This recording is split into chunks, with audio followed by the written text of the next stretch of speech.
창세기 30장 14절에서 24절까지의 말씀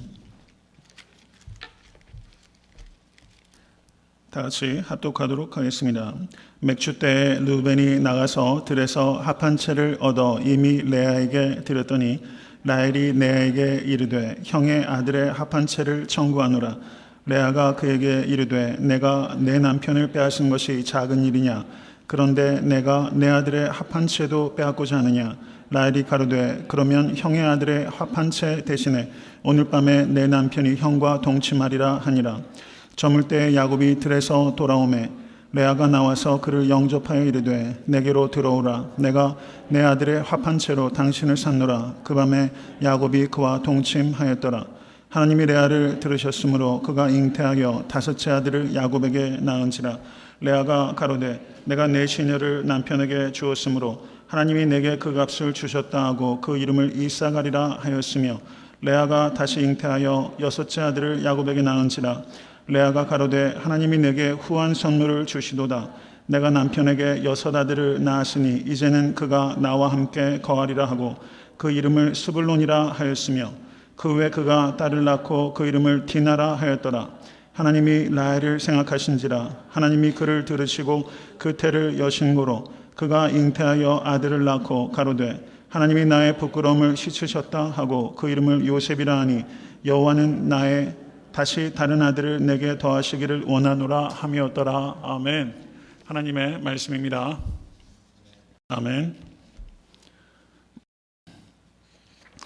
오늘 본문 말씀 창세기 30장 14절에서 24절의 말씀은 29장 31절로부터 시작된 하나님께서 야곱에게 주신 자녀들의 출생을 기록하고 있는 부분의 제일 마지막 부분이라고 할 수 있습니다.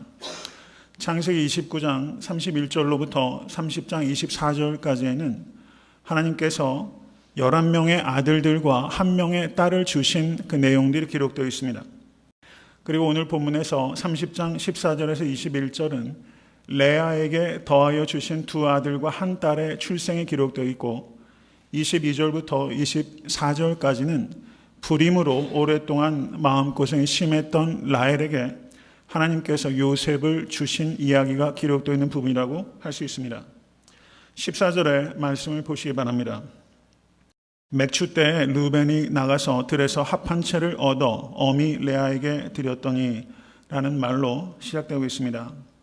여기서 합 한 채라고 번역되고 있는 성경 언어가 히브리 말로 두다임이라는 말입니다. 두다임. 여러분 합 한 채라는 말 별로 들어보신 적 없으시죠? 합 한 채, 저도 굉장히 사실은 생소한 말입니다. 이 합 한 채가 표준 세번역과 우리말 성경에서는 자귀나무라고 번역이 되고 있어요. 자귀나무. 여러분 자귀나무 혹시 보신 적 있으세요? 저도 사실은 자귀나무가 어떤 나무인지 잘 몰라요. 근데 영어 번역을 보니까 맨드레이크라고 번역이 되어 있습니다. 맨드레이크. 갈수록 태산입니다. 어떤 나무인지 모르겠어요. 그래서 이 합 한 채, 영어 번역으로 맨드레이크라고 되어 있는 이 번역인데요. 그 합 한 채라는 이 단어가 나타나는 용례를 보니까 아가서 7장 13절에 이 합 한 채라는 이 나무가 다시 등장하고 있는 것을 볼 수가 있습니다. 아가서 7장 13절을 보시면 이렇게 말씀합니다. 합 한 채가 향기를 토하고 우리의 문 앞에는 각양 귀한 실과가 새것 묵은 것이 구비하였구나. 내가 나의 사랑하는 자 너를 위하여 쌓아둔 것이로다. 이렇게 말하고 있습니다. 합 한 채가 향기를 토하고 라고 말하고 있어요. 이것을 근거로 볼 때 아가서의 말씀을 볼 때 이 합 한 채는 향기가 매우 자극적이고 독한 풀이라는 것을 알 수가 있습니다. 1952년에 출판된 책 중에 Plants of the Bible 이라는 책이 있어요. 성경에 나타나는 식물들이라는 책이 1952년에 출판이 되었습니다. 이런 연구들은 매우 희소한 가치가 있는 연구라고 생각이 됩니다. 그런데 여기에서 이 합 한 채에 대해서 비교적 자세하게 기록되어 있는 부분을 찾을 수 있었습니다. 거기에 내용이 이런 이야기예요. 지중해 합 한 채는 가지과에 속하는 다년생 풀이고 지중해 동쪽 연안에 자생하는 식물이라고 합니다. 그런데 이 합 한 채는 땅 위로 이렇게 줄기가 자라나는 것이 아니라 줄기가 없이 땅 바로 지면 위에 넓게 그 잎사귀가 퍼지게 되는, 그래서 자라게 되는 다년생 풀이라고 합니다. 보라색 꽃을 피게 되고 그리고 노란색 열매가 맺힌다고 합니다. 그리고 그 열매의 모양은 도마도 같이 생겼대요. 3월과 4월에 무르익게 되는 열매입니다. 그런데 이 열매가 마취성이 매우 강력한 열매라고 알려져 있습니다. 그래서 냄새가 매우 독특하고 식용이나 약용으로 사용됐다고 하는 것입니다. 그래서 고대 사람들은 이 합한채를 복용하면 임신을 하는데 아주 효능이 있다, 이러한 의식이 광범위하게 퍼져 있었다고 전해지고 있습니다. 그런데 이 합한채의 그 뿌리가 사람의 다리 모양처럼 생겼대요.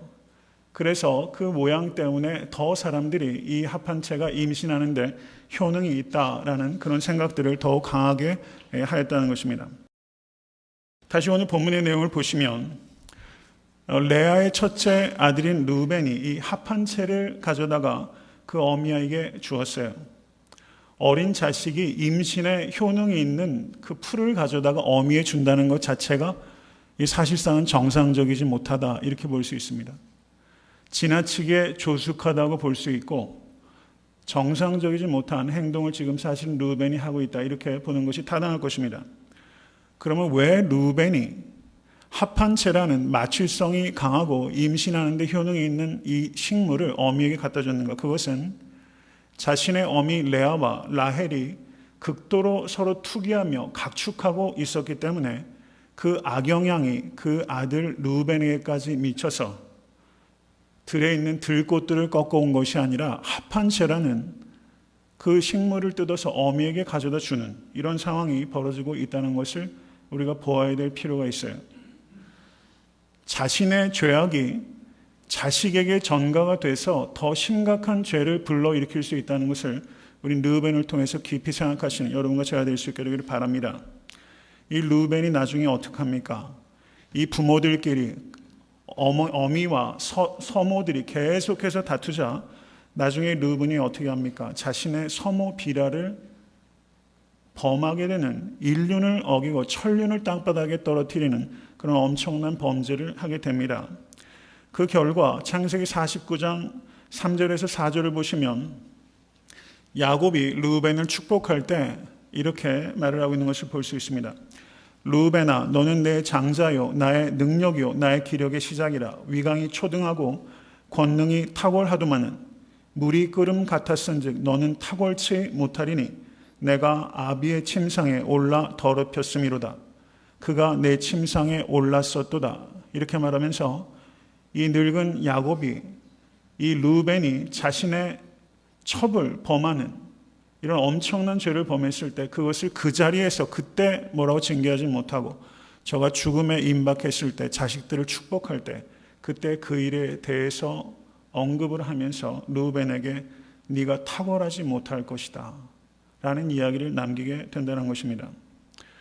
여러분, 죄에는 반드시 대가가 있다는 것을 우리가 깊이 생각해야 됩니다. 여러분, 죄를 미워하시고 죄를 피하실 수 있게 되길 간절히 바랍니다. 나의 죄가 다른 사람의 죄의 씨앗이 될 수 있고 원인이 될 수 있다는 것을 경계하실 수 있는 여러분과 제가 될 수 있게 되길 바랍니다. 르우벤이 합한채를 구해가지고 왔을 때 라헬이 그것을 보고 합한채를 자기에게 달라고 요청하기에 이르렀습니다. 왜 그것을 요청하게 됩니까? 혹시 합한채가 있으면 자기가 오랫동안 불임으로 시달렸는데 임신할 수 있지는 않을까 하는 미신적인 생각 때문에 이 어린아이가 가져온 합한채를 요구하게 되는 것입니다. 그러자 레아가 뭐라고 말합니까? 15절 말씀 보십시오. 레아가 그에게 이르되 내가 내 남편을 빼앗은 것이 작은 일이냐? 그런데 내가 내 아들의 합한채도 빼앗고자 하느냐? 이렇게 말하면서 레아가 매우 강력하게 지금 반발하고 있는 장면이 있습니다. 그랬더니 라헬이 뭐라고 말합니까? 그러면 형의 아들의 합한채 대신에 오늘 밤에 내 남편이 형과 동침하리라. 이렇게 말하고 있어요. 여기에서 보시면 이 야곱의 부부 생활을 누가 통제하고 있습니까? 이 라헬이 꽉 틀어지고 있는 거예요. 야곱이 지금 라헬에게 꼼짝을 못해요. 이것은 성경적인 의미에 있어서 올바른 가정의 모습이라고 볼 수가 결코 없는 것입니다. 여러분, 아내는 남편에게 복종해야 되는 것입니다. 믿으십니까? 믿으십니까? 제가 이때 믿으십니까를 묻기가 제일 민망해요. 제가 몇 주 전에 설교 말씀드렸던 것처럼 남편이 어떤 퀄리티가 아내보다 탁월해서가 아니라 결혼관계 안에 있기 때문에 아내는 남편에게 복종해야 된다. 이것이 성경적인 가르침이에요. 이것을 깊이 생각하시는 아내들 되실 수 있게 간절히 바랍니다. 아내가 남편에게 복종한다는 의미를 우리가 여러 가지로 생각할 수 있지만 두 가지로 간략하게 말씀드릴 수 있어요. 아내는 남편 몰래 무슨 일을 해서는 안 돼요. 남편 몰래 땅을 산다든가 집을 산다든가 이러시면 안 됩니다. 그리고 남편 몰래 해서도 안 되고 남편보다 앞서서 행하셔도 안 돼요. 이 두 가지를 극도로 절제하실 수 있게 간절히 바랍니다. 여기에서 이 남편의 잠자리를 여자들끼리 쑥떡쿵 해가지고 정하고 있다는 이 말씀입니다. 이것은 결코 바람직하지 않아요. 레아는 라헬이 임신하지 못하는 것을 이용하고 있고 라헬은 레아가 사랑받지 못하는 것을 서로 이용하고 있어요. 여기에는 매우 불편한 야합이 일어나고 있는 것입니다. 이것은 연합이 아니라 야합이에요. 여러분, 교회는 우리가 서로 연합하는 곳이지 야합하는 것이 아니라는 것을 깊이 생각하실 수 있게 간절히 바랍니다. 여기서 레아와 라헬이 이렇게 합한 채를 가지고 서로 딜하는 것이 아니라 여러분, 자매로서 서로 배려해서 라헬은 야곱에게 언니가 너무 외로우니까 오늘 밥은 언니 침소로 드십시오 라고 하면 얼마나 좋겠어요. 레아는 라헬이 자식을 임신하고 싶어도 오랫동안 임신하지 못했기 때문에 자신이 가지고 있는 경험적인 것들을 통해서 좋은 약을 소개해 준다든가 뭐 이런 식으로 해서 최선을 다해서 도울 수 있죠. 그런 배려들로 이와 같은 일이 이루어져야 되는 것인데 이것이 합한체라는 어떤 도구를 통해서 야합을 통해서 이루어지고 있는 매우 아름답지 못한 그런 모습들이 여기 빚어지고 있다는 것을 우리가 봐야 됩니다. 저는 여러분과 제가 우리가 의지하는 합한체가 무엇인지를 깊이 생각하실 수 있는 이 저녁 될 수 있게 간절히 바랍니다. 합한체 때문에 임신한 것이 아니라 하나님께서 라헬과 레아를 들으시고 생각하셨기 때문에 임신한 것입니다. 여러분 믿으십니까? 아직도 우리가 신앙생활을 함에도 불구하고 우리가 붙잡고 있는 효능이 좋다는 합한체를 우리가 들고 있는 때가 너무 많다는 것을 우리가 알아야 돼요. 그 합한체를 내려놓으십시오. 하나님께서 들으시고 그리고 하나님께서 일하시면 태가 열리게 되는 것처럼 우리의 막혔던 것도 하나님께서 기억하시면 뚫리고 열리는 역사가 나타나게 되는 것을 믿으실 수 있게 간절히 바랍니다. 여러분, 레아의 입장이라고 한번 생각해 보십시오. 여자의 적은 여자라는 말이 있어요. 여러분, 직장 생활에도 여자 직원이 들어가면 그 여자 직원 괴롭히는 사람이 여자라는 말 많이 하잖아요. 가만히 보면 그런 것 같아요. 참 그래요. 여자의 적은 여자예요. 여기에서 보시면 이 합한 채를 주면 야곱이 오늘 밤에 언니의 침소에 들어가게 될 것이다 라는 말을 들었을 때 이 레아는 정말 자존심이 상했을 거예요. 엄청나게 마음에 상처가 있었을 것입니다. 근데 16절 말씀을 보십시오. 저물 때 야곱이 들에서 돌아오매 레아가 나와서 그를 영접하되 이르되 내게로 들어오라. 내가 내 아들의 합한 채로 당신을 샀노라. 여러분, 여자라면 이렇게 말하고 싶겠어요? 쉽지 않겠어요? 이 얼마나 자존심 상하는 말이에요. 이 레아는요, 그런 거 저런 거 따질 만한 여력도 없는 거예요. 그냥 자기 침소에서 기다리질 않고 들에서 야곱이 오니까 나가서 영접해서 이렇게까지 말하면서 이 야곱의 사랑을 갈구하는 것이 이 레아라는 것을 우리가 보게 됩니다. 참으로 딱한 여인이 아닐 수 없어요. 그런데 어떻습니까? 여기에서 보시면 오늘 본문에서 우리가 특별히 좀 묵상해야 될 중요한 포인트가 두 가지 있다고 저는 보는데요. 여러분, 남자 입장에서 한번 생각해 보십시오. 지금 야곱이 들에서 돌아왔는데 여자들끼리 쑥덕궁해서 이제 자기가 오랫동안 들어가지 않았던 레아의 침실로 자기가 들어가게 된 상황이에요. 그런데 16절 뒤를 한번 보십시오. 그 밤에 야곱이 그와 동침하였더라 라고 말하고 있어요. 야곱이 언성을 높이거나 들어가기 싫다고 하거나 이런 일체의 말이 없이 야곱이 silence, 조용히 그 레아의 침실로 들어가게 됩니다. 왜 이랬을까요? 라헬이 그만큼 무서웠기 때문일까요? 왜 이렇게 그 야곱이 이러한 요구에 순순히 응했을까? 이것을 우리가 좀 생각할 필요가 있다고 봅니다. 여러분, 제가 지금부터 드리는 말씀이 공감이 되는지 한번 경청하시면서 들으시기를 바랍니다.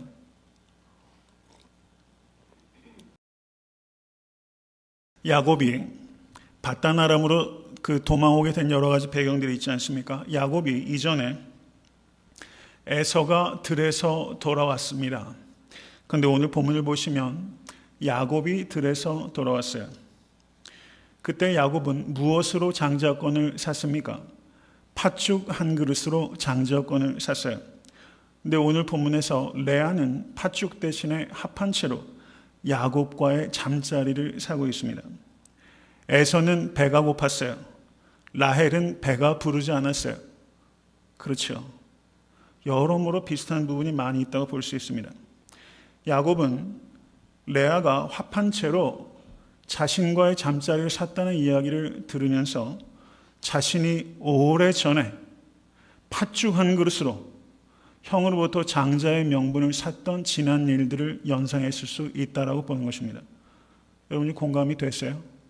저는 야곱이 여기에서 왜 아무 말도 없이 레아에게 이끌려서 잠자리에 들어갔는가 생각했을 때 지금 야곱은 지금 오랜 시간이 걸려서 지금 라반 밑에서 일종의 착취를 당하고 있으면서 자신이 지난 일들을 후회하고 그리고 회한을 가지고 있는 것입니다. 자기가 오래전에 배고픈 형을 이용해서 팥죽 한 그릇으로 장자의 명분을 자기가 뺏은 것처럼 지금 이 레아가 그만큼 예전에 내가 그랬던 것처럼 이만큼 절박하구나.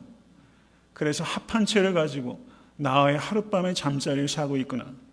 라는 면에서 이 야곱은 지금 이 레아와 심정적으로 저는 어떤 의미에서 이때 레아를 깊이 이해할 수 있지는 않았을까 이런 생각을 해보게 되는 겁니다. 제 개인적으로도 이런 묵상을 하게 되는데요. 여러분 그 NICOT라고 한국에는 번역되어 있지는 않은 책입니다. 구약 주석서 중에서 NICOT라는 아주 그 저명한 주석 시리즈가 있는데 거기에 빅터 해밀턴이라는 구약학자도 그러한 관점에서 이해를 하는 거예요. 지금 야곱의 처한 시츄에이션은 처했던 예전의 그 시츄에이션과 지금 레아가 있는 시츄에이션과의 그 연관성 속에서 야곱은 이 레아의 행위를 비로소 100%는 아니어도 뭔가 동정을 가게 되는 그런 상황들이 지금 여기에서 벌어지고 있다. 그래서 야곱이 묵묵히 이 잠자리를 허락한 것이다. 이렇게 묵상할 수 있다고 봅니다. 여러분 흥미로운 관찰이라고 생각이 돼요. 한번 깊이 한번 묵상을 해보십시오. 여러분 성경을 읽으시다 보면요. 이와 같은 내러티브 장르는 오늘 본문을 가지고 가만히 한번 묵상하다 어디에서 어떻게 설교를 해야 될지 지난 시간에 이 애나는 이야기를 나눌 때 거기에서 다 붙여가지고 설교를 할 거 이거 왜 띄어가지고 고생이네 이렇게 생각을 좀 했었어요. 그러다 이렇게 묵상을 이렇게 해보다 보니까 오늘 이 대목에서 딱 마음에 느껴지는 게 있더라고요. 비로소 자신의 이전에 잘못됐던 행위를 통해서 이 야곱이 자신이 아내 취급을 하지 않고 총을 주지 않았던 증오했던 이 레아에 대해서 뭔가 마음에 무엇인가를 이해하기 시작했다는 것입니다. 저는 이것이 너무나 놀라운 것 같아요.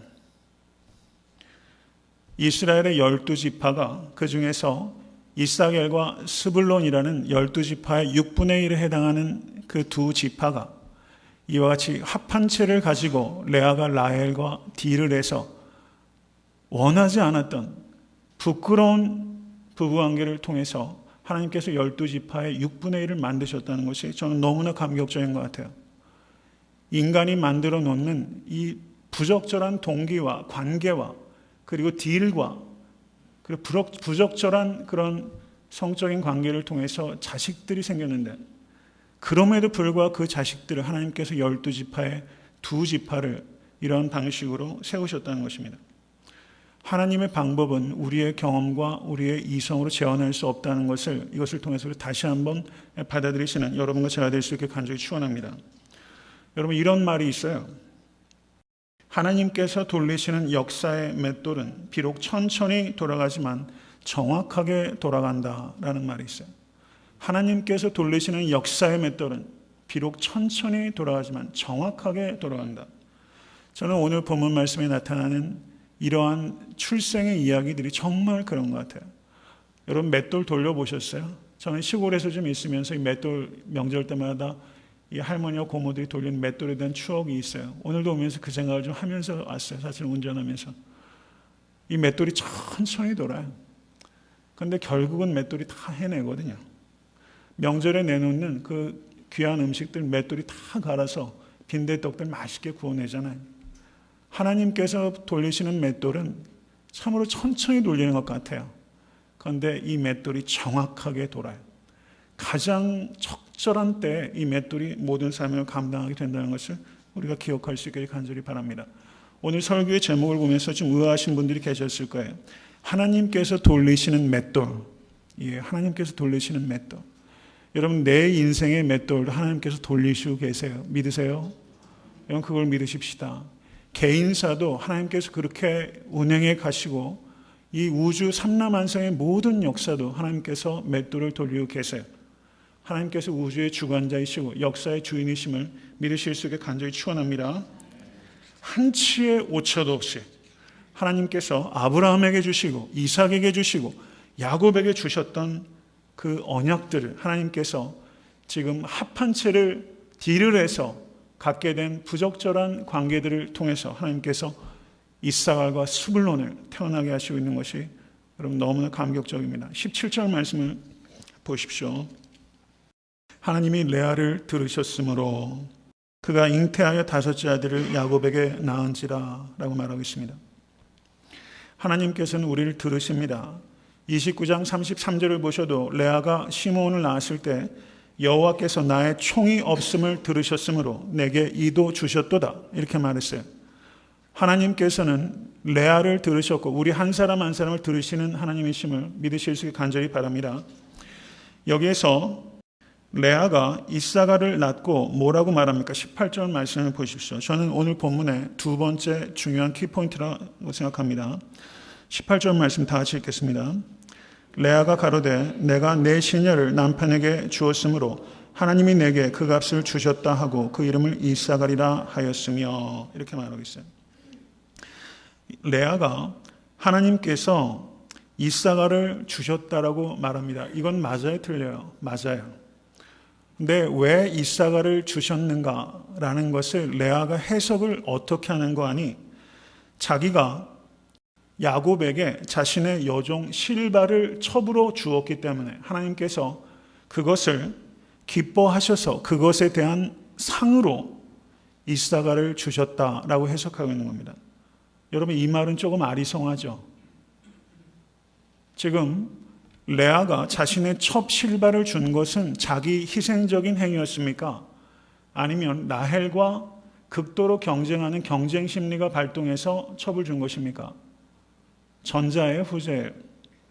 자기 희생적인 그런 것이 아니죠.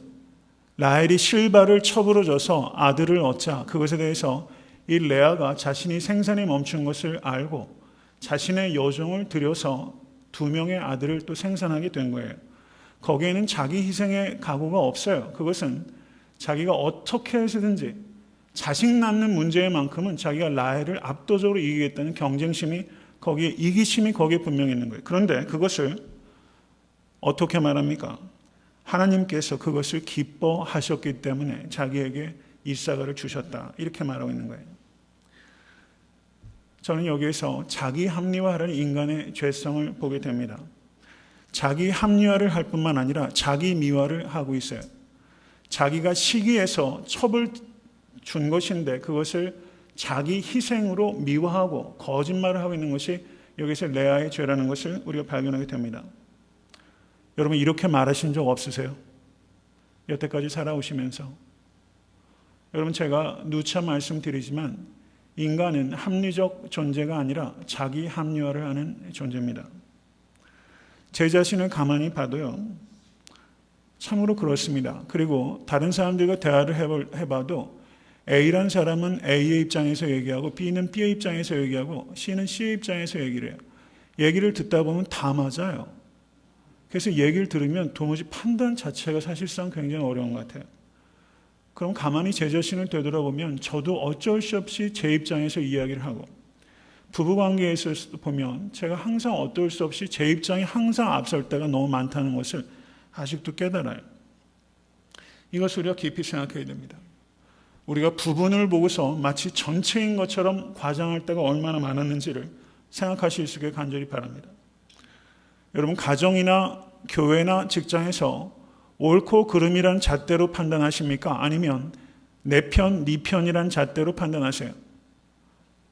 여러분, 내 편, 네 편이 훨씬 더 강력한 잣대가 될 때가 많이 있지 않습니까? 옳고 그르고 하는 것은 사실상은 여러분 그것 가지고 씨름하는 사람이 생각보다 적어요. 내 편이냐, 네 편이냐, 야당이냐, 여당이냐. 여러분, 항상 편가르기가 있는 것이지 옳고 그르고에 따라서 판단하는 사람 참 적습니다. 제 자신을 한번 생각해 보게 되는 거예요. 그런데 성경은, 하나님은 옳고 그르고만 가지고로 판단하는 것은 부족하다고 보시는 겁니다. 우리는 옳고 그른 일에 깨어 있어야 됩니다. 그렇지만 우리는 옳고 그른 것을 뛰어넘어야 됩니다. 우리는 은혜로 봐야 됩니다. 아멘. 우리는 은혜를 입은 사람이에요. 우리가 바라보는 관점은 옳고 그르고 한 것을 뛰어넘어서 은혜의 관점에서 바라볼 수 있어야만 되는 것입니다. 여러분, 정말로 자기 자신을 바라볼 때 객관적으로 바라보시는 눈이 자신에게 있는지 깊이 생각하실 수 있게 되길 바랍니다. 객관적일 필요가 있어요. 근데 너무나 주관적이에요. 이건 제 얘기를 드리는 거예요. 많이 노력을 함에도 불구하고 얼마나 제 판단이 편향되어 있고, 여러분, 흔한 말로 내가 하면 뭐요? 로맨스고 남이 하면 불륜이라고 얘기를 하잖아요. 여러분, 거기에서부터 자유로운 사람이 얼마나 되는지 한번 깊이 한번 생각해 보실 수 있게 간절히 바랍니다. 하나님을 빙자하시지 않으실 수 있기를 간절히 바랍니다. 신앙생활을 오래 하고 말씀에 대해서 지식이 깊어지면 하나님을 빙자해요. 성경 말씀을 들먹여요. 그리고 하나님께서 이렇게 하셨기 때문에 나에게 이렇게 주셨다라고 말하는 경우가 많아요. 여기에서 레아가 말하는 것과 비슷하다는 것을 우리가 생각해야 됩니다. 여러분, 하나님의 뜻을 우리가 이야기할 때 언제 하나님의 뜻을 이야기하는지를 한번 생각하세요. 내 이익과 연관될 때 우리가 하나님의 뜻을 이야기하는지, 내 희생과 연관될 때 하나님의 뜻을 이야기하는지, 여러분 이것을 깊이 생각하셔야 돼요. 여러분, 어느 쪽입니까? 내 이익을 정당하기 위해서 하나님의 뜻이라고 말할 때가 많이 있지 않았어요?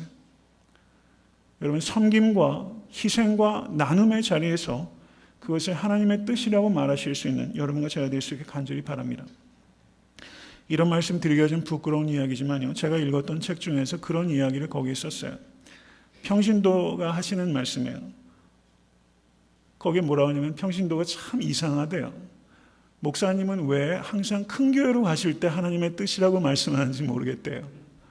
작은 교회로 가시면서 하나님의 뜻이라고 말하는 목사님이 참 보기가 어렵다고 그런 이야기를 거기에 썼더라고요. 가만히 보면요, 그게 어디 비단 목회자에게만 관계된 문제겠어요? 우리가 내게 이익이 되는 문제를 이야기할 때는 항상 하나님의 뜻을 들먹이고, 내가 희생하고 헌신해야 되는 자리에서는 하나님의 뜻을 우리가 가급적인 말을 하지 않는 것이, 여러분, 그게 제 문제 아니겠어요? 우리 각자가 사실은 그런 문제 가운데 있다는 것을 깊이 생각하실 수 있게 간절히 바랍니다. 그 뒤에 이어지는 내용을 보십시오. 22절의 말씀입니다. 하나님이 라헬을 생각하신지라. 믿으십니까? 여러분, 하나님께서 성도님들을 생각하십니다. 여기에서 생각하셨다라고 하는 단어가, 이 단어는 좀 기억하세요. 자카르라는 단어의 자카르, 히브리 말로 자카르. 이 단어가 어디에서 처음 쓰였냐면 창세기 8장 1절에 쓰였습니다. 하나님이 노아와 그와 함께 방주에 있는 모든 들짐승과 육축을 권념하사 바람으로 땅 위에 불게 하심에 물이 감하였고 라고 말할 때, 하나님께서 노아를 권념하사, 그때 이 자카라는 단어가 사용됐어요. 하나님께서 노아를 remember 하셨다는 뜻입니다. 자카르라는 말은 생각하다, 기억하다 이런 뜻이 있습니다.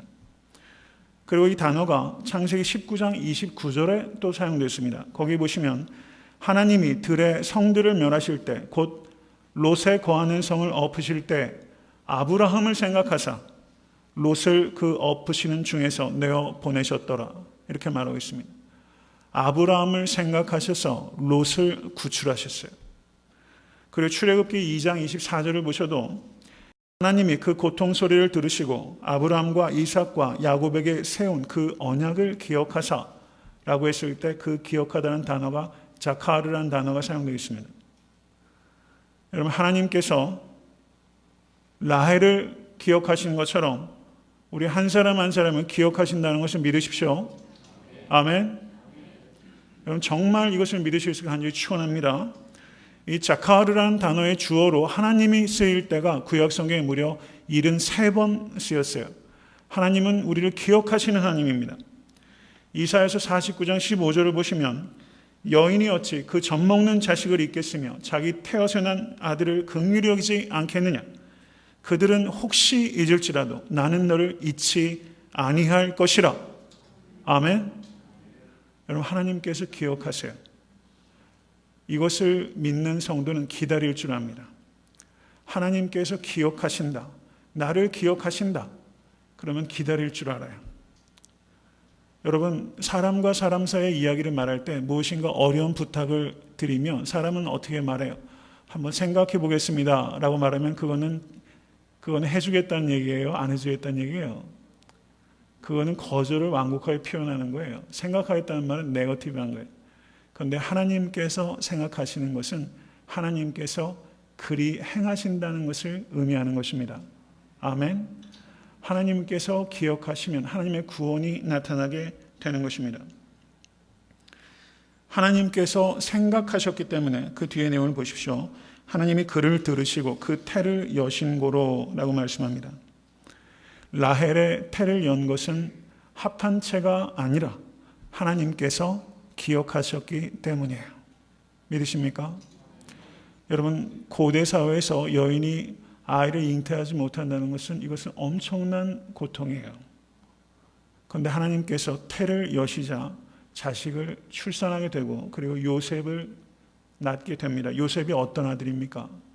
예수님을 쏙 떼어 닮은 아들이에요. 귀한 아들이에요. 이스라엘의 구원에 있어서 크게 쓰임받은 귀하고 그리고 중요한 아들입니다.